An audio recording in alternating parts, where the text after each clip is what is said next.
Yardrat, the story of a survivor, is about Goku's lost year on the titular planet. After his battle with Frieza, Goku is facing an exploding planet Namek and has no means of escape, until he finds a random Saiyan space pod nearby. After punching in the preset coordinates, Goku loses consciousness as the spaceship travels to its intended destination.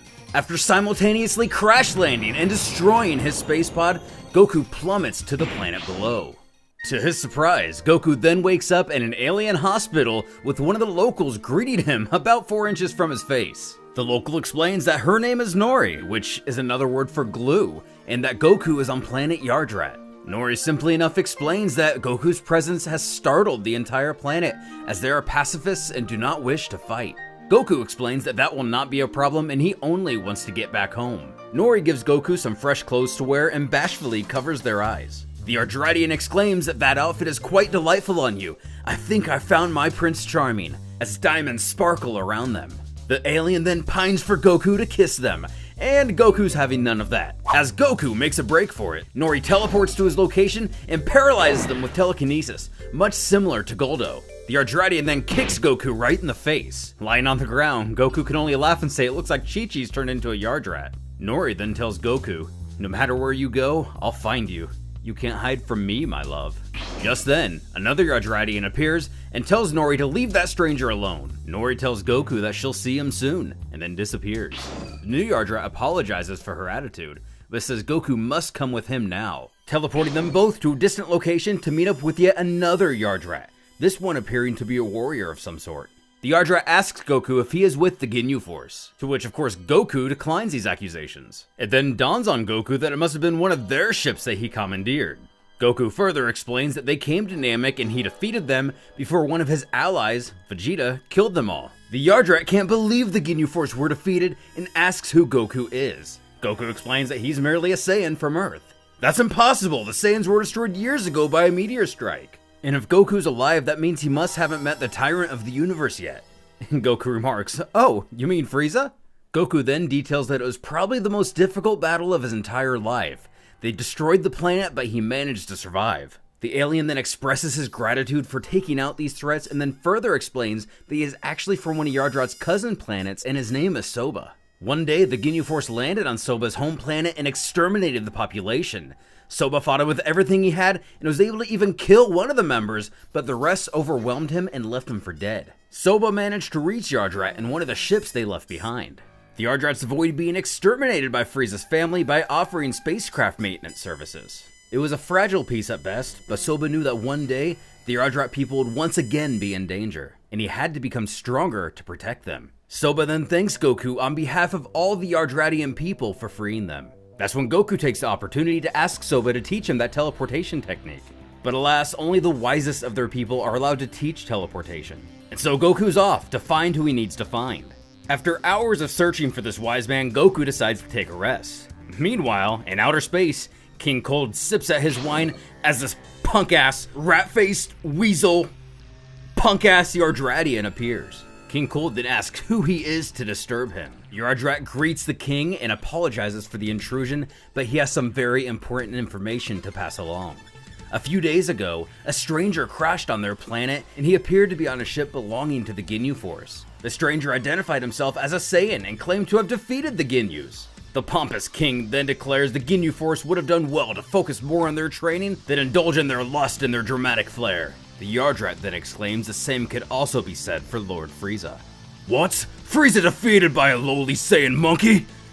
Impossible!" The king's wine crashes to the ground as the Yardrat trembles in terror. King Cold vows revenge and then executes the messenger, immediately charting a course for planet Namek.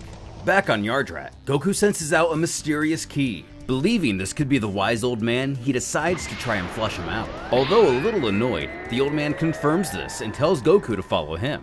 Goku says he has something to take care of really fast and he'll be right back. Having a complete Deadpool moment and breaking the fourth wall, Goku jumps out of the comic strip and yells at the author that he doesn't agree with what he's drawn. He already put a hysterical female Yardratian in the story, and now he has a stupid bandage on his face for some reason. You better fix this stuff or I'm quitting right now. Sobbing, the author says he'll get right on it. Back in the cave, aka the home of the wise old man, he cooks Goku some dinner and remarks that Goku is rather strange. Goku replies that he could say the same thing about the Yardrats, but they have some pretty amazing abilities. Say, why don't you tell me more about them, Grandpa? Grandpa? No, my name is Hushu. The wise old man further explains that he was the one that taught the others those abilities, and without him, the entire planet would have been doomed. He defended the Yardrats against invaders that would come seeking to colonize their planet, or coveted their teleportation techniques. He continued in this manner until the day he met Soba. He felt that he had the makings of a leader, so after a while, he let him take his place. But after the wise old man had found out that Soba had abdicated his responsibilities after facing the Ginyu Force, he felt tremendous shame, believing it had been him that made an error in judgment, after which he exiled himself to this region. Goku enlightens the old man, well, at least you don't have to worry about the Ginyu Force anymore. Eternally grateful, the old man asks Goku how he can ever thank him. Well, how about a match? And the old man agrees. He puts up a pretty good fight, even taunting Goku at first. The old man whips out the multi-form technique, which forces Goku to do a Kaioken. Then suddenly, the old man grabs his chest and falls to the ground. Goku asks, "What's wrong? Are you okay?" The old man explains that he forced himself a little bit too much, and this has been happening for a few years now. He just needs to go home and rest. A while later, back in outer space. Your Majesty, planet Namek has indeed been totally destroyed.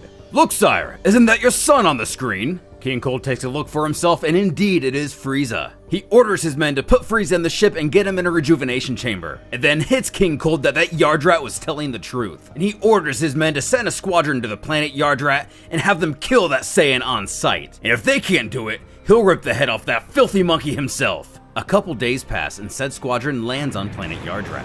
The old man tells Goku that his people stand no chance against this force, and if that he'll defeat him, he'll teach him the teleportation technique. Amidst destroying a planet, the cavalry comes and tries to stop King Cold's men, who announce their names as Yamori, Shamo, and Shima. The villains further explain that they're the elite special guard of King Cold, and the Emperor of the Universe has ordered them to destroy everything on this planet. Without wasting any time, the Special Forces kill many of the locals. Enraged, Soba attacks Shamo. The fight rages on for a short while, but Soba stands no chance. Shamo demands to know where the Saiyan is hiding. Soba replies that he has no idea. The Special Forces don't like this answer, and the beating continues. Right before the Special Forces execute Soba, our promiscuous little friend teleports him to safety. She goes on to explain that we have come to help you. Wait a minute, we? And sure enough, Goku's already out on the battlefield and vows that they're gonna pay for what they've done to these people. It finally comes full circle that this is the Saiyan that defeated Lord Frieza. Soba dismisses the rest of his allies and says that he and Goku will take it from here. Goku demands to know who sent you to kill me, and the Special Forces explain King Cold, the father of Frieza. After enough talking, Goku decides more or less to take on all three Special Force members at the same time, even telling Soba to just step out of the way. While the Special Force members prove themselves to be even more powerful than the Ginyu Force, they still don't appear to stand a chance against the mighty Super Saiyan. Just then, Yamori transforms into a vile lizard creature. Shamo suggests that maybe they should go help their comrade, but Shima replies this Saiyan is amazing to watch and she just wants to enjoy it. Using a Kaioken Kamehameha combo, Goku completely overpowers the transformed Yamori. That's when Shamo lets out a high-pitched frequency that sends Goku to the ground paralyzed. Despite Goku's pleas, Soba comes to help. Yamori, missing both of his legs from the knee down and his right arm from the elbow down, picks himself up from the rubble. The other two members of the Special Forces take their advantage over Goku and start beating him while he's still dizzy. Shamo has his boot on the back of Goku's head and is prepared to crush him. Suddenly, Hushu speaks to him telepathically and tells him to think of the innocents that are gonna die if you don't stop these monsters. And Goku's able to deliver a kick to Shamo's chin, sending him flying backwards. Shamo once again tries to incapacitate Goku, but it doesn't work this time. Goku tells him to just stay down, and Shima gets the high ground and says she won't let a filthy Saiyan tell her what to do. She sends an enormous ki blast barreling down to the planet, and Goku has no time to move. At the last minute, he busts out yet another Kaioken and sends the blast flying back up into space, taking Shima with it. However, it appears Shima's part of a race that can survive in space, and Goku can still sense her ki. Shima thinks to herself, what colossal might! This Saiyan is far too powerful for us. If this Saiyan really did manage to beat Lord Frieza, then why would King Cold think we could beat him? Either way, we accomplish our mission or die. Back on Yardrat, Shamo and Goku begin to go at it as Yamori and Soba look on. Soba tells him that if he wishes to fight the Saiyan, he'll have to get past him first. And given his present condition, he doesn't think that'll be a very fair fight. Then Yamori reveals that he only needs a couple more minutes and he'll be able to completely regenerate his lost limbs, in which case Soba will pose no challenge. Soba states that he's ready to give his life to allow Son Goku to destroy him. Yamori takes that as his cue and quickly gets the upper hand on Soba. Thinking to himself, Soba knows he only has one chance to win this battle, and it's with a technique that didn't even work on the Ginyu Force. But it's the only chance he has. 4 copies of himself appear behind him in what appears to be the multiform technique. While Soba uses the multiform, Goku handles his own business. Yamori leaps into the air, vowing to end this right now. He fires a ki attack at the onlookers below, before using his tail to pierce Soba's chest. Still standing, one of the Yardratians tells Nori that he's gonna need her for the next attack. As Soba tells Goku not to interfere as this is his fight, Goku understands and complies. Using the same telekinesis technique as Goldo, Soba blasts a hole in the alien invader. As his life fades, Yamori has these closing thoughts. I was the last survivor of my people. My entire race was wiped out by a band of intergalactic warriors. When I was eventually recruited to serve as part of King Cold's private guard, I could not have been prouder. But all my hopes I had of rising from the ashes of my people's demise, to become something greater than all of them in their honor, have been sucked into the void. It seems the tapestry of my life has come to an end on this backwater planet. I feel so ashamed. Forgive me, my king. Shima abruptly returns, wishing Yamori peace and his eternal rest. Shamo tells her that she'll have to wait her turn. He's the one fighting the Saiyan right now. Putting him in his place, she tells the weary warrior to shut up as Goku's been whooping him this entire fight. Instead, she tells him to focus on the Yardrats. Shamo complies but vows to take the fight back when he's done. As Shamo heads off, Shima tells Goku that he's not going anywhere until he defeats her. But Goku says she isn't worth it. The Yardrats know they are no match, but hope to buy just enough time until Goku can reach them, who is quickly getting the upper hand in his match. Soba just about gets in a good hit when Shima yells for Shamo to look out. Instead of being a direct hit, it only grazes the villain. This leaves Soba out of energy. Taking to the sky, Shamo plans to finish the downed Yardrat, but Goku isn't about to let that happen, jumping in the way protecting him. Goku tells Soba to rest up, and he'll take it from here. Goku takes on both the invaders at once, matching them blow for blow. Shamo proclaims that the Saiyan is strong, but even he won't survive their ultimate attack. Performing what they call their Thunder Eagle technique, a wave of ki descends from the sky. They believe it to have disintegrated our hero, but in fact, he was saved by one of the Yardrat's instant transmission. Resuming the fight, Goku quickly gets in a few good hits, but Shamo finds out how Goku was able to survive, killing Goku's savior without hesitation. Goku sees the same evil in Shamo as he did in Frieza, and relates the death of Nori to that of Krillin. Letting his Saiyan rage flow, he transforms into a Super Saiyan for only the second time. With one punch, he brings Shamo to a knee. And unlike with Frieza, he erases him without thinking twice. With Shima, however, Goku offers one last chance to leave unless she would like to see the same fate. Leaving her own power to be superior, she fires a ki attack at her adversary, which Goku doesn't even bother to dodge. Arising to her feet, she declares herself the winner. But as the dust clears, we see Goku isn't even phased. With a single kick, he takes her to the ground. Goku offers her yet another chance to leave if she values her life. One of the elder Yardratians tells Goku to finish her while he still has the chance. But we all know that's not Goku's style. As Goku explains, a lot of his enemies have become allies. Regardless, he'll stick around and intervene if she comes back. Shima takes off, but tells our hero not to expect a thank you, leaving planet Yardrat, once again, at peace. Falling out of Super Saiyan, Goku collapses. The elder asks him what's the matter. And it turns out he's just hungry. It looks like Soba's going to make it as the attack ball fires up into space. She thinks to herself, I've always trained to be a great warrior in order to defend oppressed people, but I had to suppress that desire the day the space pirates conquered my planet. The men were exterminated and the women enslaved. We were sold, tortured and humiliated. With every passing day, my anger grew. Eventually, I couldn't bear to live like that anymore. My rage overflowed. I destroyed my oppressors with the help of a powerful king. King Cold and I shared a common enemy. That's how he recruited me to be the leader of his elite squadron. That day, I thought I was finally free. Even if I did not share King Cold's ideologies, at least I could fight. But after seeing the Saiyan fighting with such conviction, to save a race he barely knew, I remembered the goal I had originally set for myself. I'm going to have to drop off the grid. King Cold will never forgive me for failing this mission. The Yardrat people were busy rebuilding the damage caused by Cold's elite squadron. Even Goku helped. Meanwhile, Soba was recovering from his injuries. We soon see him reading a letter. Dear Soba, I'm writing this letter to you because I fear I've done something unforgivable. I know why Cold's elite squadron attacked our world. It's because I told them the Saiyan was taking refuge here. I was terrified that if I didn't tell him, he would kill all of our people as an example for his other subjects. I couldn't risk breaking his trust, especially after the backroom bargain you made with the Ginyu Force. I need you to understand. I truly believed what I was doing was in Yardrat's best interest. I didn't mean for this to happen.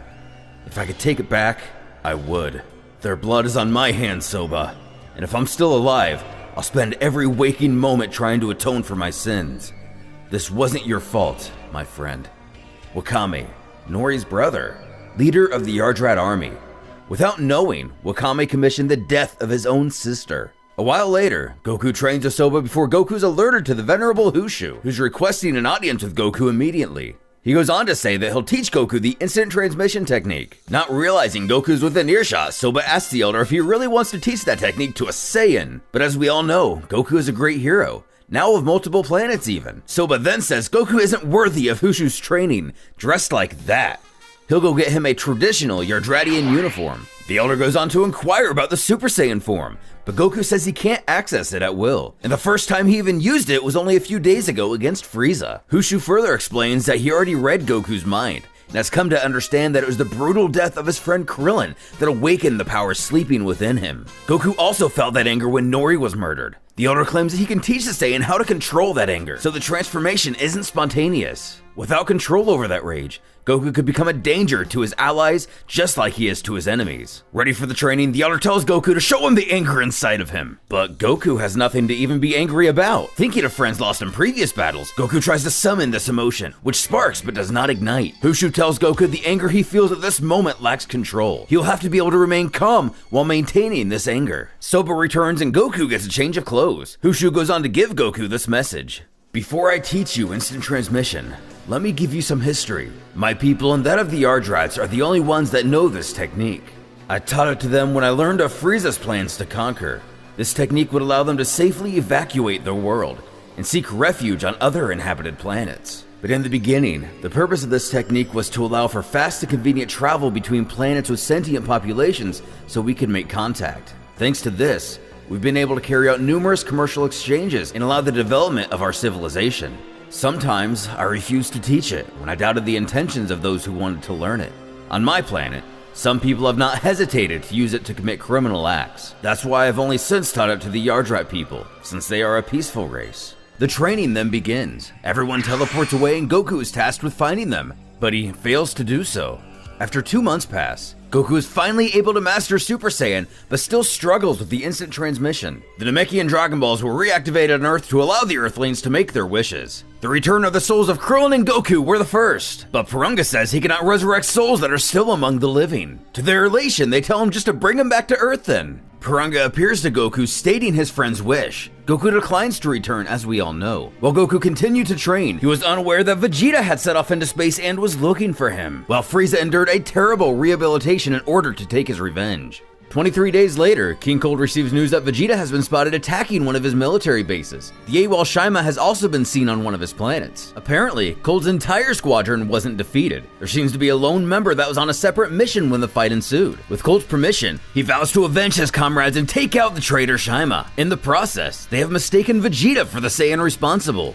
Cold tells him to bring back the head of that monkey, and if he fails, it will be his head on a spike. And so he launches into the void of space. On planet Litz, Vegeta questions a downed soldier on the whereabouts of Goku. With no luck, he simply executes him. In the distance, he sees an attack ball land on the planet. Thinking it could be Goku, he heads in its direction. He quickly finds out it's not who he's looking for. Vegeta asks this man if he's a henchman of Frieza. The man introduces himself as Zarak, a member of Cold's elite squadron, and furthers by saying he has come to avenge the fallen military base. Vegeta doesn't seem to be bothered by Zarak's power, but the alien warrior retorts that Vegeta's power only registers 55,000. Laughing this off, Vegeta can't believe that some still rely on that weak technology as he powers up. Regardless of the power difference, Zarak knows he has no choice but to fight. While Vegeta respects this mindset, it quickly seems he's no match for the Saiyan. Zarak attacks from behind, which apparently ruins any respect Vegeta did have as he rips his arm off shortly after. Vegeta then asks, before killing him, if he knows anything about the Super Saiyan that defeated Frieza. Zarak tells Vegeta to not be stupid. A Saiyan defeating Frieza? Deciding he's of no use, Vegeta blasts the mercenary into oblivion as he states the Super Saiyan exists and he will be the next one. Vegeta decides to head back to Earth, unable to find Goku. On planet Frieza 73, things are about to change. Frieza trains vigorously, learning how to use his new body. Cold's army is able to discover that it was none other than Vegeta that defeated Zarak. Cold wonders if the Super Saiyan legend is to be believed. Putting his worries aside, he believes that Frieza will be able to handle it regardless. Noticing his father's anger, Frieza storms in saying his yelling is distracting. After a short conversation, Cold admits that they tracked down that traitor Vegeta, and he wanted to make him pay for defeating his son on Namek. Of course, Frieza just laughs this off, saying he killed Vegeta easily back on Namek, going on a rant. Those damn Saiyans. I was sure I had exterminated all of them, except the 3 that served me. I now have no choice but to believe that the legend of the Super Saiyan does exist, as I was defeated by a golden-haired Saiyan back on Namek. Anyway, that legend died with the explosion of the planet. Cold stands in shock. A golden-haired Saiyan, like the one that killed their ancestor, Lord Chilled. Cold takes this as the opportunity to let Frieza know that the Saiyan that defeated him lives. At first surprised, Frieza decides that this will only sweeten the moment he arrives on Earth to find the corpses of his friends and family. The 5th of August, back on Yardrat. It's been 2 months since Goku began to identify the auras that were moving around him. After all this time, he's finally able to completely visualize a person's aura and perfectly follow it with his mind. Having done enough work on ki visualization, Hushu would now like Goku to move on to teleportation itself. The Elder goes on to explain the basics of the technique. Determined, Goku clears his mind, finds Hushu's ki, visualizes, and nothing's happening. To the great displeasure of the Elder, Goku had been training for months to master instant transmission without much success. Fatigue, concentration, or hunger were the main reasons for his failing. At one point, he even considered giving up, but his fiery spirit pushed him to continue. The venerable Hushu, suffering an illness that affects his heart, fainted for the 2nd time. And if it wasn't fatigue or hunger that was the problem, it was precision. On my planet you are, stranger. What are you doing? Don't blame me. I had to find a reason for Goku's multiple failures. Here I did it with Yoda, a symbolic character of Star Wars, because I find the Yardrats resemble him a little bit. Especially because in the original version of Yardrats, the readers always called Hushu Yoda. That's a nice wink. June 7th, 764 was the day Goku finally mastered the art of instantaneous movement, but it was also a very tragic day for the Yardratian people. Goku searches for Hushu's ki as we find Soba next to him. It appears the Elder is dying. Goku gets the bad news and wants to know what he can do to save them, what they can do to save him. Happy to see his student mastering the instant transmission, Goku reaffirms the Elder that this situation is no longer about himself. Before he dies, Hushu tells Soba, "Thank you, my son. I'm Hushu, the last of the wise men of our native people. When our planet came under fire from Frieza's forces, I left for planet Yardrat to prepare our cousins, as well as ensure the continuation of the knowledge of our race. When I arrived with my family, your mother wanted me to teach you the secret techniques I had developed. I had refused for fear that it would fall into Frieza's hands if you ever decided to betray us and join Frieza's army. Like your brother Zindel, during the first assault of the Ginyu Force on planet Yardrat, I saw you surrender to them. I felt betrayed by what seemed like a lack of courage on your part. The people were safe, but they were enslaved, stripped of their freedom. Faced with the guilt and shame that gnawed at me, I felt my exile was the only option open to me. But then there was Goku and the attack of King Cold's forces. I could finally see the son I had always wanted, a true warrior who risked his life for others. The arrival of the Saiyan has changed you. You have grown. Now I have found my pride. Soba, my son, thank you. Never forget who you are." As the life drains from Hushu, Soba asks for his father to forgive him for not having lived up to his expectations. Hushu's death brought sadness to the entire planet. Even Goku, who's usually so carefree, was saddened by the death of the one he called his master since he had been on this world. But he also felt great frustration at the fact that he could do nothing to prevent this. He who possessed such mighty power was once again helpless in the face of death of another friend. Hushu left this world, but his spirit and teachings continue to live on through his disciples and his son Soba. What happened to Shima?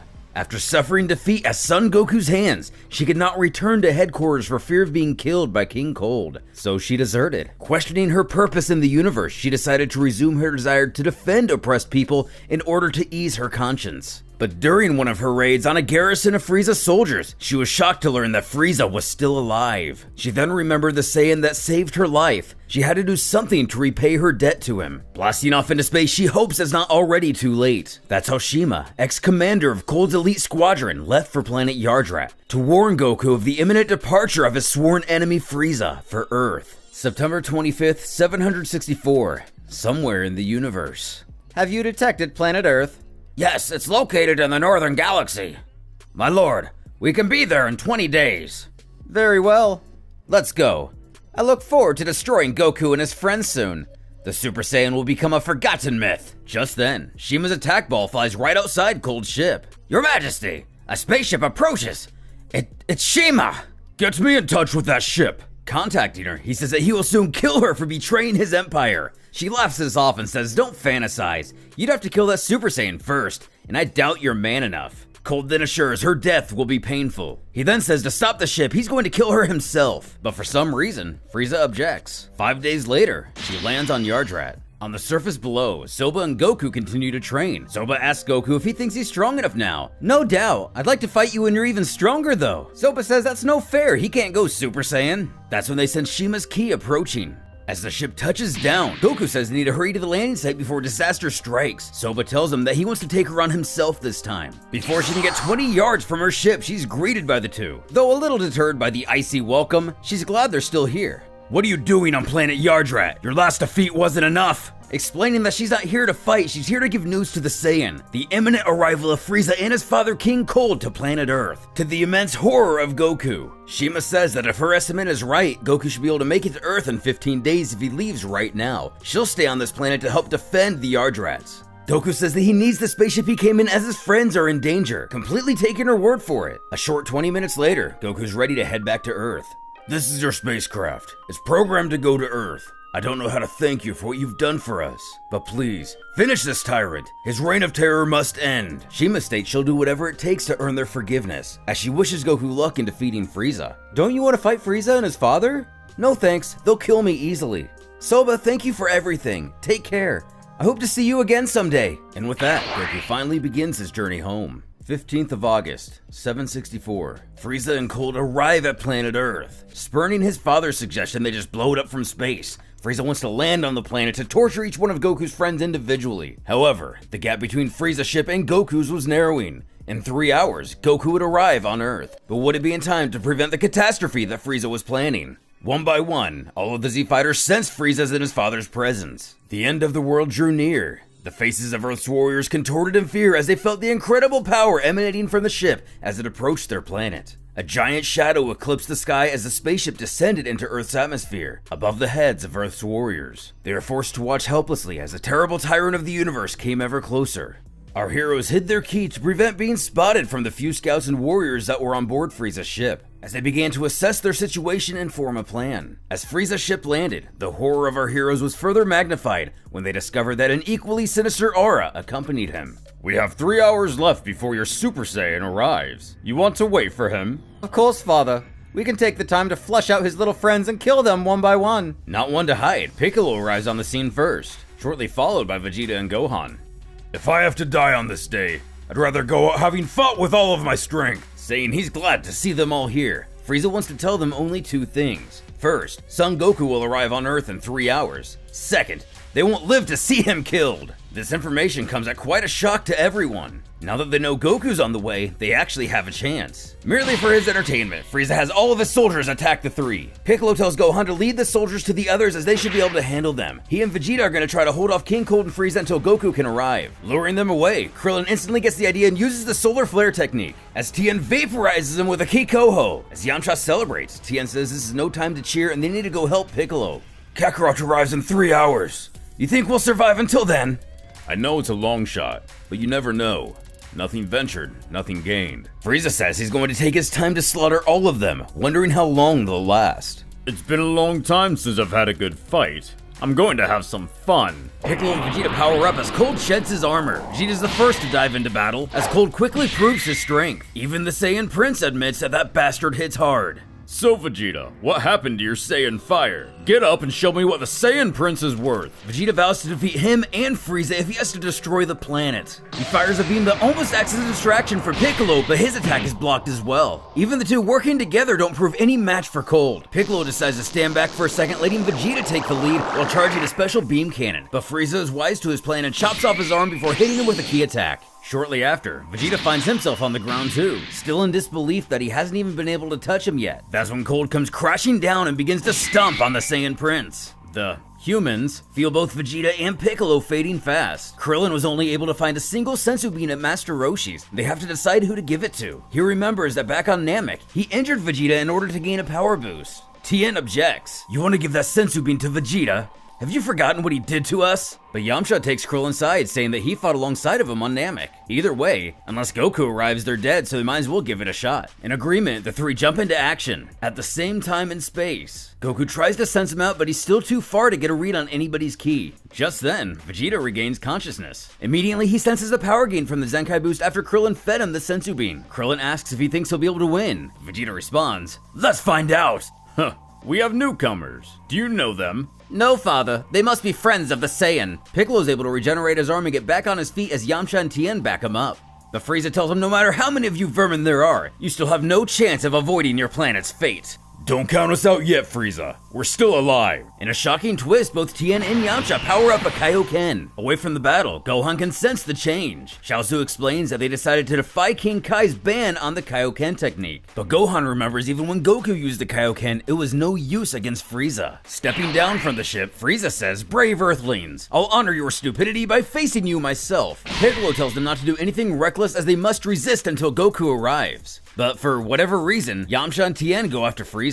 Given his resiliency, Cold offers Piccolo a job, who says he'd rather die. Yamcha tells Tien to get ready for the crane combo. Yamcha, are you sure? Frieza, in all of his smugness, offers to give them a free shot. Yamcha is able to push him out into the open where Tien can deliver a key Koho. Although it manages to catch Frieza off guard, it doesn't do much damage. Krillin realizes that Tien is putting his life in danger as he delivers another attack. Tien falls to the ground depleted of all energy. All he managed to do was make Frieza mad. Yamcha, Krillin, and Gohan joining the battle decide to attack him with all they've got at once. But of course, even with this, Frieza doesn't believe they stand much of a chance. Regardless, they continue the onslaught. Piccolo hits Cold with a key attack, telling himself not to give up. They need to hold on until Goku arrives. But Cold sneaks up behind him and chops the Namekian in half. Looking at his body on the ground, Cold wonders if he'll be able to regenerate from that state. Rushing to avenge his mentor, Krillin shouts out for Gohan to stop. Of all people, Vegeta kicks Gohan to the ground, stopping him from making a very bad mistake, telling him not to die needlessly. Cold asks the prince if he's finished his little nap.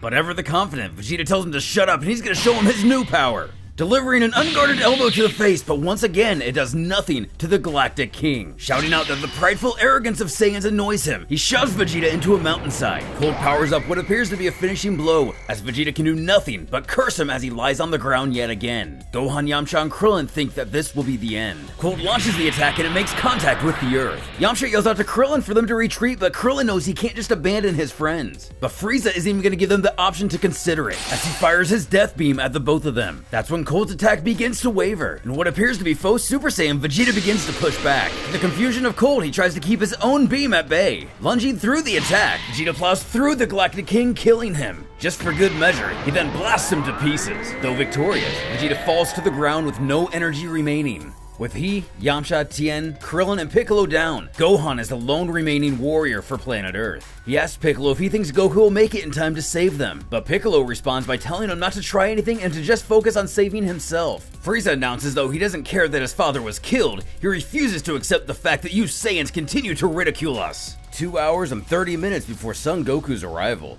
Frieza tells Gohan that he does not plan on killing him now as he wants to kill him when Goku arrives, just to watch the terror contort in his face when he watches the life bleed from his son's eyes. But Gohan tells Frieza that he's not afraid of him, and he's not giving up. Piccolo begs Gohan to stop, but he rushes forward anyway, landing a combo before finishing it with a Masenko. Frieza fires back and lands a few shots of his own, alluring him just letting Gohan get in those hits. In space, Goku can feel Gohan's ki descending. He can also sense Chaozu heading towards Korin's tower, no doubt to get more Senzu beans. But Vegeta, Krillin, Piccolo, Tien, Yamcha, they're all near death. And back on Earth, Gohan remains persistent on lasting until Goku arrives. Frieza comments on his optimism, saying he really is his father's son. That's when he begins to charge up a death beam, saying this is the end for you, kid. He's able to dodge it, but it may just be the doing of Goku who manages to arrive just on time. Gohan's brought to tears by the sight of his father. Goku tells him to get everybody to safety and he's gonna finish this once and for all. But Frieza declares he's finally gonna have his vengeance. Goku furthers by saying that he sees that Frieza will never change now, and he's gonna take him out for the good of the universe and everybody under his oppression. While Frieza scoffs at this notion, he asks Goku how he managed to arrive so soon. His ship wasn't due to land for a few more hours. Explaining he's been on planet Yardrat mastering the instant transmission the last year, Frieza finds this interesting. He says the atmosphere of Yardrat is livable, but very toxic to organisms that are not native there. In other words, he may have survived the explosion of Namek, but he is slowly dying. Goku brushes this off by saying, I'm either a lot stronger than you thought, or you're just straight up lying. Having enough talk, Frieza fires at Goku, who deflects it away like it's nothing. Though Frieza is able to get in a hit, Goku's able to get in a much better one.